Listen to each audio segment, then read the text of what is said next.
შემოსული ძაღლი,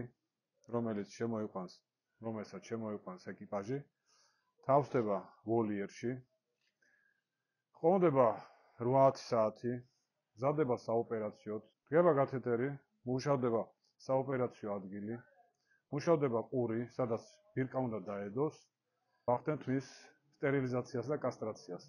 ამ შემდეგ ისევ გადავყავს ვოლიერში, სადაც თავსდება 2-3 დღის მანძილზე და ხდება მისი დაკვირვება და ამის მერე ვწუნდებით, რომ ძაღლი არის ნორმალურ მდგომარეობაში, ისევ ბრუნდება თავის საბინადრო ადგილზე. ზამთრის პირობებში გვაქვს გასათბობი ვოლიერები, სადაც თბება იატაკი და ცივ ამინდებში, როცა ძაღლს ძალიან უჭირს ოპერაციის შემდგომ პერიოდში, როცა აუცილებელიც არის ცივ ამინდებში, გადაყვავს თბილ ვოლიერებში. რაც ხელს უწყობს მის სწრაფად ნარკოზიდან გამოსვლას. გვაქვს სტერილიზატორი, სადაც ხდება იარაღების სტერილიზაცია, მედიკამენტები, პრეპარატები, ვაქცინები საკმარისი რაოდენობის, თანაც მაღალი ხარისხის. ვაქცინები ინახება სპეციალურ საწყობში.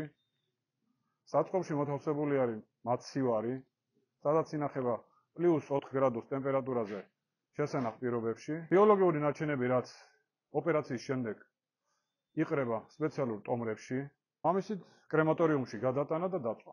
თვითონ დანადგრები MGF-ის მიერ არის შემოტანილი საზღვარგარეთიდან, ვისაც არ აქვს კრემატორიუმი. ისინი რას უშვებიან და სად მიდის ბიოლოგიური ნარჩენი. ანუ მიდის სადაც საყოფაცხოვრებო ნაგავსაყრელია ხო? და მერე ამ ნაგავსაყრელზე ჩვენ ყველას გვინახია. დადის ძროხა ამას ჭამს ამ ნარჩენს და მერე იმიტომ არის 1000 დაავადება, რომელიც რძით გადადის და მერე ეს ყველაფერი ხდება ჩვენს ორგანიზმში. პროგრამას ებრძვიან სახელმწიფოს, სახელმწიფო პროგრამა ეს არის შექმნილი იმისთვის, რომ შემცირდეს პოპულაცია, მეგა პოპულაცია სახელმწიფოში და ყველაზე, რასაც ქვია, ცივილური წესებით ვაკეთებთ, ხო?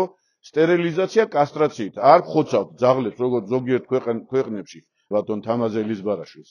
აქედან მინდა შევეხმიანო, რომ ის 20,000 ლარი, რომელსაც ის ბრძანებს, რომ მისცემს ვიღაცას, ვინც გაიტანს აქედან ამბავს იმაზე, ვინ დაწვა და როგორ დაწვა. 20,000 იმდენად დიდი თანხაა, რომ შეიძლება ვიღაცა ადამიანს რაღაც სისულელე გააკეთებინოს, არა ჩვენთან, არა ვიღაცამ დადოს ეს კადრები, დაწვას თვითონ ძაღლი და გაუგზავნოს. ის 20,000 ლარი ზამთარი მოდის და ჩვენი უბედური ეს ჩვენი 4-ფეხა მეგობრებს მოახმაროს ან საჭმელი უყიდოს და მიაწოდოს და არა ასეთ რაღაცებში დახარჯოს თანხა.